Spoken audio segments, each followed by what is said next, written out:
poin dari soal itu, inti dari soal itu apa, kemudian contoh soal yang miripnya seperti apa, supaya teman-teman juga bisa belajar. Karena yang paling penting itu teman-teman menguasai konsep, sehingga ya untuk soalnya mau dibolak-balik, dijungkir balik kayak gimana pun, teman-teman tetap bisa jawab.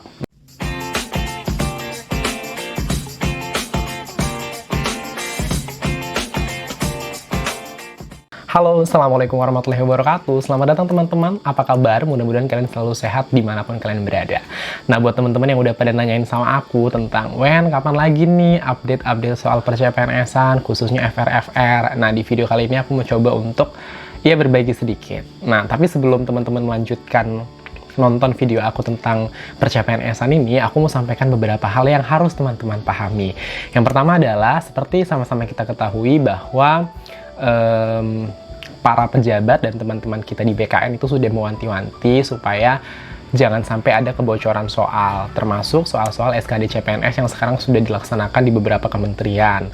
Oleh karena itu, sekalipun aku punya teman-teman yang mereka nge-share seperti poin dari misalnya bentuk dari soalnya gitu, cuman aku di sini di video aku nggak akan kasih bentuk soalnya teman-teman. Jadi aku bakalan lebih ngasih kepada poin dari soal itu, inti dari soal itu apa, kemudian contoh soal yang miripnya seperti apa, supaya teman-teman juga bisa belajar. Karena yang paling penting itu teman-teman menguasai konsep, sehingga ya untuk soalnya mau dibolak-balik, dijungkir balik kayak gimana pun, teman-teman tetap bisa jawab. Makanya, jadi perhatikan untuk pastikan paham konsepnya dulu. Nah, terus buat para subscriber dan teman-teman yang baru, seperti biasa, jangan pernah berharap di channel ini menemukan cara cepat, karena aku sangat yakin 100% dari zaman aku belum jadi pegawai sampai aku tes sekali tepuk lolos itu, aku percaya bahwa nggak mungkin soal untuk mencari aparatur sipil negara itu dengan kriteria yang bisa dikerjakan dengan cara cepat. Kalau cara cepat digunakan itu mungkin hanya sebagai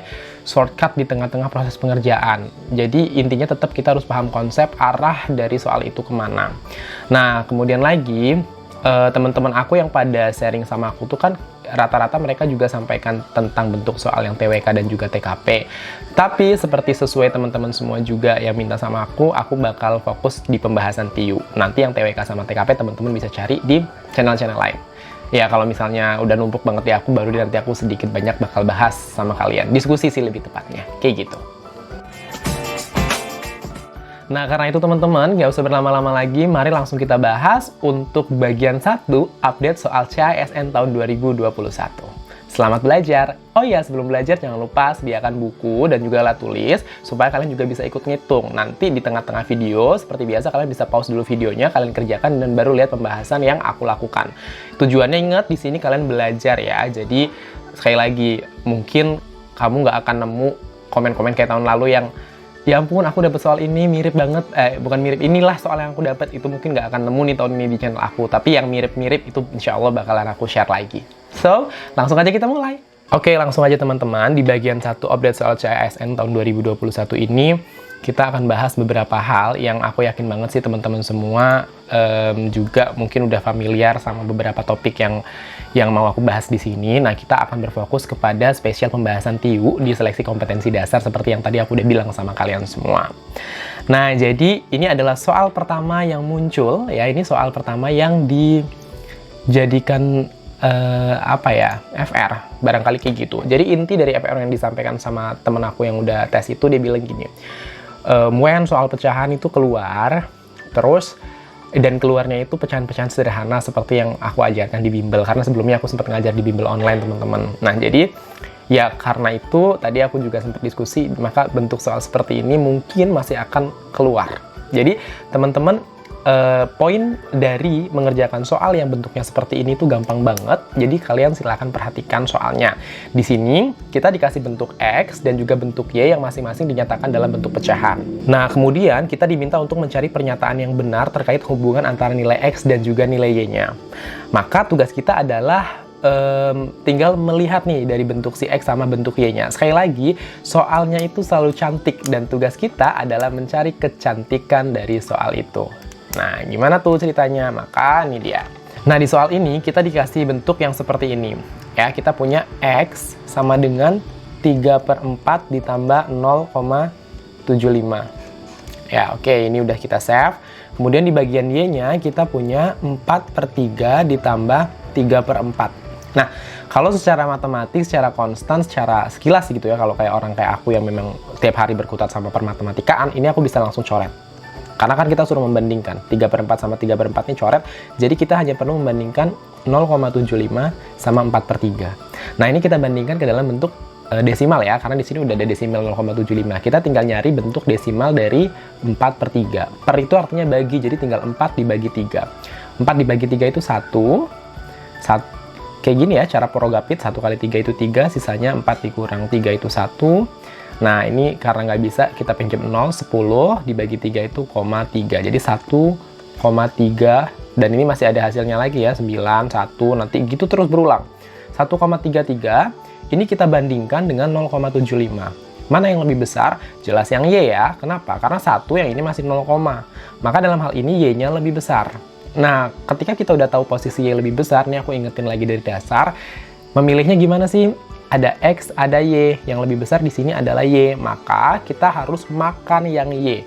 Kita caplok yang Y. Jadi kalau aku ngajarin ke murid-murid aku biasanya gini. Ini ada ikan, mulut ikan, maka iklannya makan yang besar. Nah, gitu. Kalau misalnya Y-nya yang di sebelah kiri, X-nya yang di sebelah kanan, maka ya tinggal kita gini kan. Karena intinya si ikannya ini mulutnya makan si Y, gitu ya, bukan X. Jadi mau dibalik Y-nya di depan, X-nya di belakang, atau Y-nya di belakang, X-nya di depan, kayak gitu-gitu tuh nggak masalah ya teman-teman. Intinya konsepnya teman-teman paham. Yang lebih besar itu yang dimakan. Kemudian, poin pentingnya dari pembelajaran pecahan ini adalah teman-teman, ini soalnya akan bervariasi. Ada yang kayak gini, ada juga yang operasi hitungnya sederhana.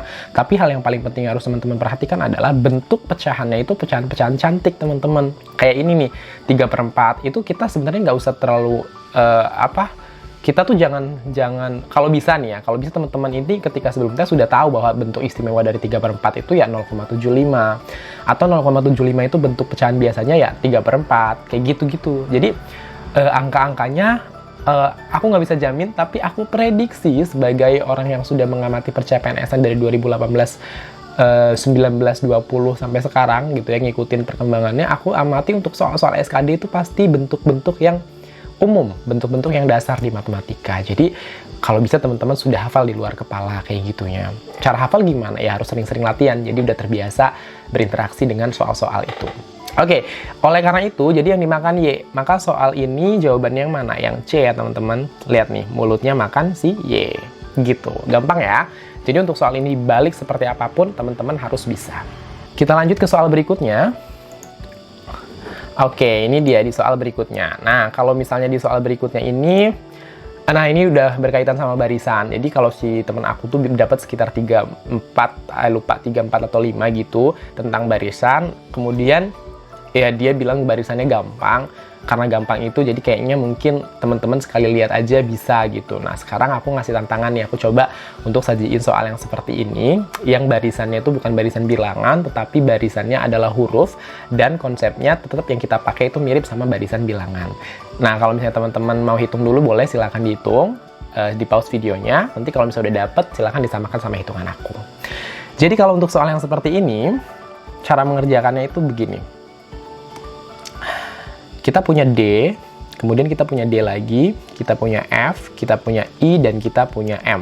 Nah ini kita, kalau dari intuisi aku sebagai orang matematik, ini aku bisa langsung kayak nebak. Ini dari D ke D, ini nggak ada jeda kan, dari D langsung ke D, ini berarti 0, tanpa jeda.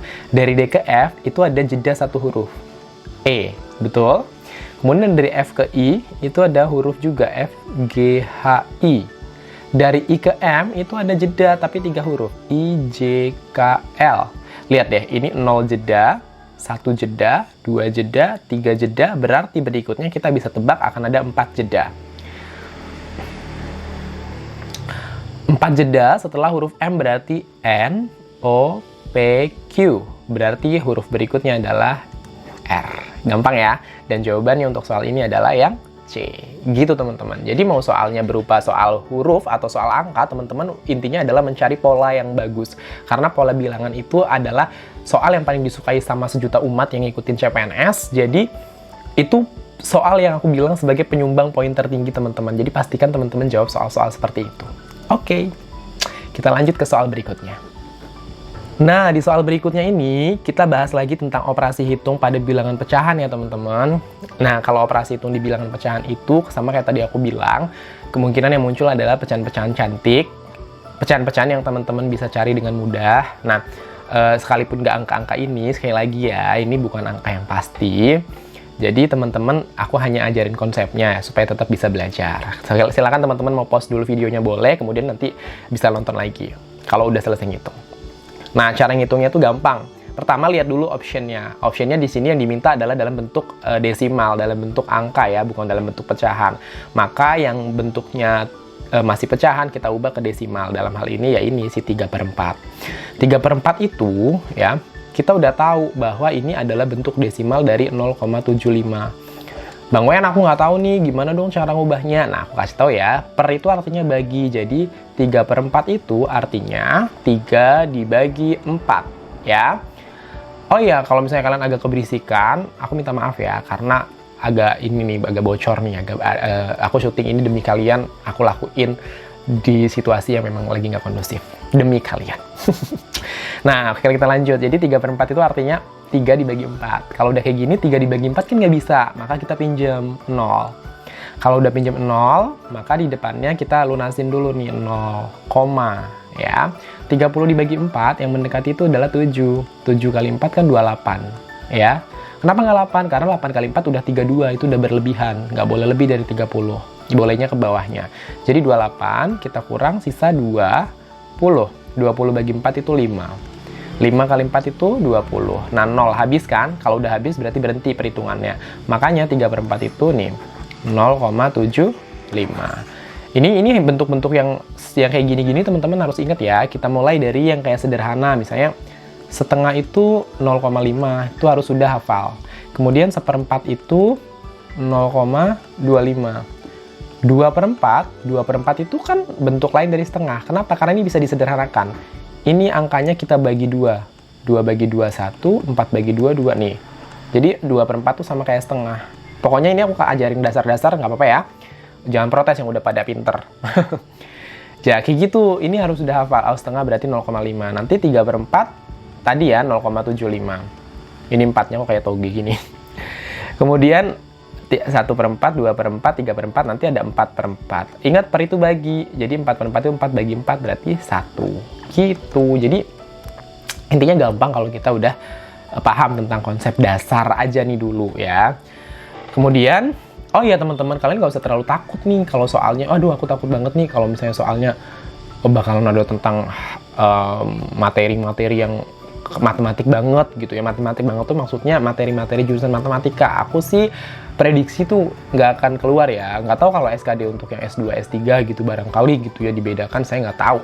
Tapi untuk yang materi kayak peluang, permutasi kombinasi yang diputar, yang permutasi siklis yang kayak gitu-gitu sih aku nggak prediksi itu keluar sih gitu. Kenapa? Karena itu tuh udah SKB-nya aku, SKB waktu aku matematika tuh itu gitu. Jadi rasanya soal SKB nggak mungkin banget dikeluarkan untuk SKD orang-orang umum kan, kayak gitu. Jadi teman-teman nggak usah terlalu overthinking, yang penting berusaha semaksimal mungkin memahami konsep biar teman-teman bisa jawab soalnya. Oke, kita lanjutin. Nah, kita udah dapat nih nilai 3/4 tuh 0,75. Maka tinggal kita input ke sini 22,75 ditambah 3/4-nya ganti ya. Kita hapus dulu guys. Aduh, oke ya, yang tadi kita lupakan. Intinya kita udah punya ini 22,75, 3/4-nya kita jadikan 0,75 tambah 0,5. Nah, kalau udah kayak gini, ini teman-teman bisa susun dari depan. Jadi 22,75 tambah 0,75 ini kita jumlahkan 10, simpan 1, 14 tambah 1, 15, simpan 1. Pokoknya kayak gini cara bersusun kayak zaman SD ya. Terus ini 23, komanya luruskan. 2350. Ingat, 0 di belakang koma itu bisa kita buang. Nah, kemudian tambah sama 0,5 yang terakhir ini ya. Ini kita tambahkan ke sini. Luruskan komanya, 5 tambah 5 itu 0, simpan 1. 3 tambah 1 itu 4, terus ini 2. Maka di sini kita udah komanya turunkan. Ingat koma di 0 di belakang koma itu bisa dihilangkan, berarti jawabannya 24. Nah, soal ini jawabannya D. Gampang ya teman-teman cara ngerjakannya. Intinya kalau kita paham konsep, Apapun itu gampang. Kita lanjut ke soal berikutnya. Nah, di soal berikutnya ini kita udah mulai ke soal cerita. Nah, soal ceritanya itu soal-soal cerita sederhana yang ada aljabar-aljabar sedikit yang kita bisa manipulasi dan perlu logika juga. Sekali lagi ya, penting juga logika di sini. Soal di sini ya adalah gini, jumlah usia Andika dan Budi sekarang adalah 72 tahun, selisih usia mereka adalah 8 tahun. Jika Andika lebih tua dari Budi, berapa usia Budi 5 tahun yang akan datang? Untuk mengerjakan soal yang seperti ini, maka kita perlu memodelkan dulu nih. Misalnya Andikanya kita jadikan A, Budinya kita jadikan B. Nah, jumlah berarti si Andika tambah si Budi jumlahnya 72. Gini ya, ini bentuk aljabar sederhana. Kemudian selisih itu berarti pengurangan ya. Kayak selisih itu berarti nanti kita kurang. Siapa yang lebih besar? Nah, ini jika Andika lebih tua, berarti Andikanya lebih besar, dikurangi sama si Budi, itu selisihnya 8 tahun. Nah, konsep ini dulu dipahami teman-teman. Mengubah ke bentuk kalimat matematika. Ya, A tambah B sama dengan 72, A kurang B sama dengan 8. Kalau udah kayak gini, ini ada turunannya nih, bentuk yang kedua, bentuk yang ini bisa kita turunkan, jadinya gini. A sama dengan, A-nya tetap dari sini ya, A-nya turun, sama dengan 8-nya kita turunkan. B-nya kemana, Kak? Nah, kalau orang yang belajar matematika, biasanya begini. B-nya dari kiri sama dengan, ini kita pindah ke kanan. Tandanya kalau berubah tempat dari kiri ke kanan atau dari kanan ke kiri itu berubah juga. Dari min berarti jadi plus. Itu kalau misalnya orang-orang yang belajarnya anak-anak sekolah tuh biasanya ya pindah B-nya dari kiri ke kanan jadi min B-nya dari kiri ke kanan jadi B gitu. Nah, kalau konsep matematikanya tuh sebenarnya gimana sih kawan? Berarti gini, sebenarnya tuh begini, A dikurang B sama dengan 8. Kita hilangkan B di sebelah kiri biar kita dapat A. Karena tujuan kita hanya butuh A. Maka min B biar jadi hilang, ini kan harus 0. Supaya 0 ini harus ditambah B. Karena kiri ditambah B dan supaya seimbang, ini kan udah sama dengan, ini kan berarti seimbang. Supaya seimbang tetap sama dengan berarti kanan ditambah B. Ingat, min B tambah B itu kan hilang. Tinggal A sama dengan 8 tambah B. Kalau udah kayak gini, masukkan A-nya ke, ingat ya, A-nya itu 8 tambah B. Masukkan ke persamaan yang satu ini. Ini persamaan satu saya bilangnya. Persamaan satu kita punya A tambah B-nya 72. A-nya itu 8 tambah B kan, berarti 8 ditambah B, tambah lagi B sama dengan 72. Ada B tambah B itu 2B, berarti kita punya 8 tambah 2B sama dengan 72. 2B-nya itu sama dengan 72. Ini 8, dari kiri pindah ke kanan jadi min 8. Kenapa? Ya tadi udah dijelasin ya, kalau kiri ke kanan bisa pindah dari plus jadi min jadi plus, kayak B tadi. Konsep matematikanya kayak gini sama ya. Jadi aku ngajarin cara cepat dan aku ngajarin konsep. Kemudian dari sini kita punya 2B sama dengan 72 dikurang 8 itu 64. B-nya, Budinya adalah, kalau ini 2B, biar jadi B itu kan kita butuh dibagi 2. Supaya hilang. Maka kalau kiri dibagi 2, kanan juga dibagi 2. Maka B-nya ini tinggal B, 64 bagi 2 adalah 32. Ada jawaban 32, ada jawaban 32. Eits, hati-hati. Kenapa? Karena di soal ditanya usia Budi 5 tahun. Ini 32 ini yang sekarang. Berarti 5 tahun lagi, Budi 5 tahun adalah 32 tambah 5. Berarti usianya 5 tahun lagi 37. Hati-hati, sekali lagi baca soalnya dengan baik kayak gitu. Kadang kita suka terkecoh gitu teman-teman ketika kita ngitung, ada angkanya nih langsung digas. Ternyata ya rem-rem dikit kali, jangan kebablasan, harus balik lagi lihat ke soalnya. Kita kayak santai aja ngerjainnya ya. Kita lanjutkan ke soal berikutnya. Nah, di soal berikutnya ini kita ngomongin tentang perlogikaan ya. Jadi di sini kita punya penalaran atau logika ya. Jadi kan penalaran di dalam materi yang sudah diedarkan di kisi-kisi itu kalau aku kelompokkan menjadi 2. Ada penalaran analitis sama penalaran logis. Nah, kalau yang ini namanya penalaran logis. Jadi kita butuh yang menggunakan logika ya. Soalnya begini, peraih peringkat 10 besar dalam lomba mendapat sertifikat. Jadi yang dapat sertifikat nih gini.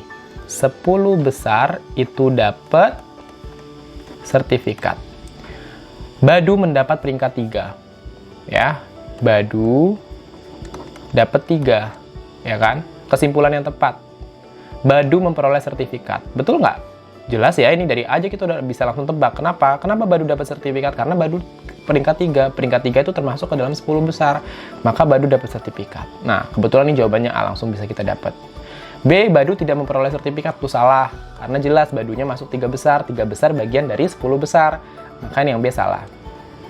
Badu memperoleh piala. Di sini tidak ada premis yang menyatakan piala. Nggak ada kata-kata piala di soal. Hati-hati, kadang kita tuh suka meronta-ronta otaknya.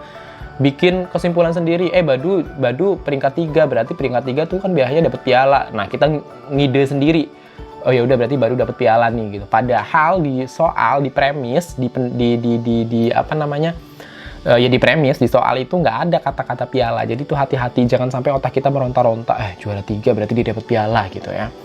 Kemudian, hanya Badu yang tidak memperoleh sertifikat. Ini juga salah ya, karena yang nggak memperoleh sertifikat itu yang di luar 10 besar. Sedangkan Badu masuk ke 3 besar. Hanya Badu yang dapat sertifikat. Salah ya, yang dapat sertifikat itu Badu dan juga 9 teman lainnya. Jadi totalnya ada 10 orang yang dapat sertifikat. Siapapun yang masuk ke dalam 10 besar. Gampang. Tips dari aku cara mengerjakan soal logika analitis, penalaran logis atau silogisme ini, caranya adalah teman-teman batasi otaknya, jangan sampai melayang-layang, meronta-ronta, memikirkan sesuatu yang di luar premis. Kayak tadi contohnya di soal ini ya, Badu memperoleh piala karena kita mikir juara 3 itu dapat piala. Nah, itu nggak boleh ya. Jadi hati-hati, jangan membiarkan imajinasi liar itu hadir ketika kalian mengerjakan soal SKD CPNS. Itu ya teman-teman. Nah, berikutnya nih ya teman-teman. Oke, jadi kita sudah selesai dan aku akan tutup seperti biasa bahwa pembelajaran kita hari ini aku tutup dengan sebuah quotes yang paling favorit. Membuka pembelajaran kita di sesi tahun 2021 ini, aku percaya teman-teman bahwa Allah memberikan segala sesuatu kepada hambanya yang layak dan dikehendaki. Karena Allah selalu berikan yang kita butuhkan, bukan yang kita inginkan. Perhatikan di sini ada kalimat matematika layak dan dikehendaki. Jadi ada dua hal. Dan, kata dan itu kalau di matematika harus memenuhi keduanya. Bukan atau. Layak atau dikehendaki. Bukan, di sini saya pakai kata layak dan dikehendaki. Kadang kita sakit hati, kita ngerasa bahwa kita udah belajar semaksimal mungkin, udah melayakkan diri, tapi kita nggak lolos-lolos, kita nggak berhasil terhadap apa yang kita tuju. Itu bukan karena Allah nggak sayang, tapi karena Allah punya tujuan lain di balik itu semua. Kayak gitu. Atau kadang kita mikir bahwa seseorang itu kenapa ya, dia kayaknya effortless banget, usahanya sangat sedikit, tapi tiba-tiba dia berhasil aja gitu. Ya karena menurut Allah mungkin itu yang terbaik buat hidupnya. Dan buat Allah, hidup kita itu ternyata ada jalan yang lebih baik lagi. Dan kadang proses ekspektasi kita yang terlalu tinggi, kemudian Allah patahkan, sebenarnya bukan Allah patahkan, lebih tepatnya Allah belokkan arahnya, kita mau ke depan. Tapi kata Allah, yang di depan tuh nggak bagus buat kamu. Sementara kita fokus banget ke depan. Yang bagus buat kamu tuh di sebelah kanan. Geser, belok. Aku selalu sampaikan ini sama kalian semua yang sedang berjuang. Supaya apa? Supaya menjadi orang yang berserah, orang yang tawakal. Supaya fleksibel, sehingga ketika Allah dorong, ketika kita mau fokus ke depan dan kata Allah, yang baik untukmu ada di sebelah kanan, didorong, maka kita bisa berbelok ke sebelah kanan. Terima kasih teman-teman yang sudah nonton video ini sampai akhir. Mudah-mudahan pelajaran kita hari ini bisa kalian terima dengan baik. Jangan lupa ikat ilmunya dengan tulisan. Aku minta tolong juga bantuan kalian untuk subscribe. Dan juga jangan lupa baca description box. Yang mau sawer-sawer boleh. Jangan lupa ya, love-love-nya juga. Pokoknya aku bantu kalian. Kalian juga nanti kalau misalnya udah ujian dan mau bantu teman-teman yang lain dengan ngasih informasi, tenang teman-teman. Aku ngasih informasinya itu lebih kayak gini. Insya Allah aku adalah HSN yang amanah. Ketika dibilang jangan memberikan bocoran soal, saya nggak kasih bocoran ya. Saya kasih field reportnya lebih kepada tipe-tipe yang keluar. Kemudian teman-teman, saya juga punya channel Telegram. Di sana kita sharing-sharing tentang field report. Jadi kalau misalnya kalian mau join, nanti cek di description, aku kasih linknya di sana. Dan aku juga minta bantuan sama kalian semua untuk follow aku di Instagram ya. Nanti kalau misalnya kita berinteraksi di Instagram, kadang aku juga share sesuatu yang nggak aku bisa share di YouTube, aku share-nya di Instagram. Jadi biar kita terus komunikasi, jangan lupa untuk follow aku di Instagram. Makasih. Sekali lagi semangat terus, karena tidak akan pernah ada amanah yang salah memilih pundak. Maka kuatkan pundakmu, layakkan dirimu, dan mudah-mudahan kita menjadi hamba yang dikehendaki Allah, supaya kita sama jadi aparatur sipil negara. Amin, paling keras. Dadah, sampai ketemu di video berikutnya. Assalamualaikum warahmatullahi wabarakatuh.